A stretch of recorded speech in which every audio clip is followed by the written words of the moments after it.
Thanks to companies like 88 Films, these days we can enjoy classic Jackie Chan movies on beautiful remastered Blu-ray.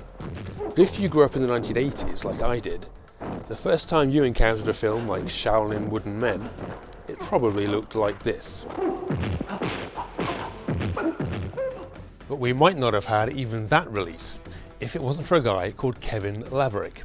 Now, Kevin was running a chain of video rental stores in the north of England, and he decided to set up his own video distribution label, which he called Trans Global Pictures. And the very first set of films that Kevin acquired for his label were a series of Jackie Chan movies that he called the Jackie Chan Collection. This was the mid-80s, so Jackie Chan was by no means a household name in the UK. But Kevin knew from his wholesale experience that films like Police Story and The Protector were renting very well. However, the films he acquired were not exactly top-tier Jackie Chan movies.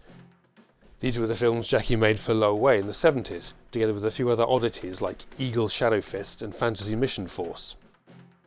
So, how do you go about selling films like Killer Meteors to the unsuspecting British public? Well, Trans Global Pictures hired an artist called Alan Craddock to produce a series of original paintings to go on the front covers.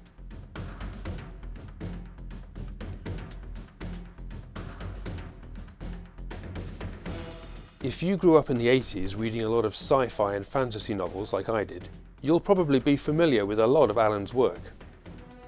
To create these covers, Alan was given copies of the movies on VHS. You can see here how certain frames from the films inspired what ended up being on the covers.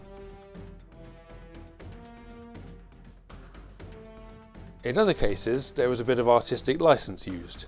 In Magnificent Bodyguards, Jackie never actually takes his shirt off, and if he did, I don't think he looked quite like this.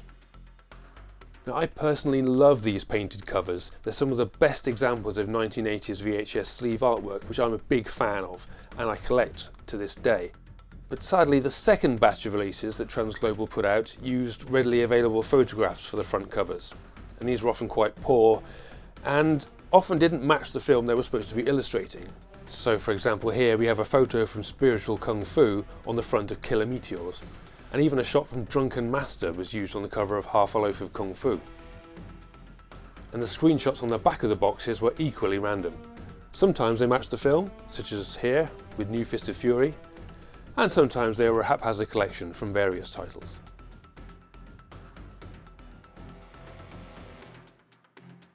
What's also interesting is how Trans Global occasionally decided to get creative with the film's titles. So Shaolin Wooden Men became the much more exciting sounding Shaolin Chamber of Death, complete with this high-tech on-screen retitling.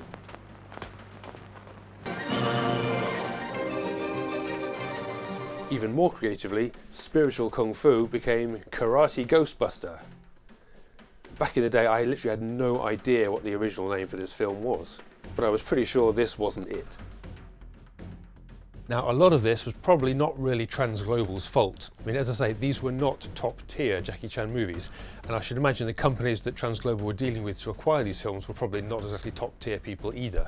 So the materials they provided were probably very poor. I mean, can you imagine that this was the best possible still they could have found to go on the front cover of Fantasy Mission Force, for example? Now, I assume Trans Global must have done okay with these Jackie Chan titles because the label continued to grow. They released numerous other films, including things like Steve Barkett's notorious Aftermath, which they retitled Zombie Aftermath. But there's one title that they never did release, and I don't know why it wasn't included with the batch of Lo Wei films that they initially acquired, but that title was Fearless Hyena 2. This release from Solid Gold Video was brazenly dishonest. The first thing to hit you is the image of Jackie with short hair and a black leather jacket, giving the false impression that this is a modern day action film. And the second thing you notice is the subtitle, Return to Battle Creek, which quite bizarrely suggests that a film called Fearless Hyena 2 might actually be a sequel to Battle Creek Brawl. And the eclectic design choices continue on the back. We've got a photo of Jackie from Fearless Hyena, which is fair enough, since most of the footage is the same in both films, and another from Dragon Fist, I think. There's a headshot below of an actor I don't actually recognise from any of these films, and best of all, we get a picture of Jimmy Wang Yu standing on a car, which is taken from Fantasy Mission Force. Arguably though, you could say it's all quite appropriate. It's a cut and paste sleeve for a cut and paste movie.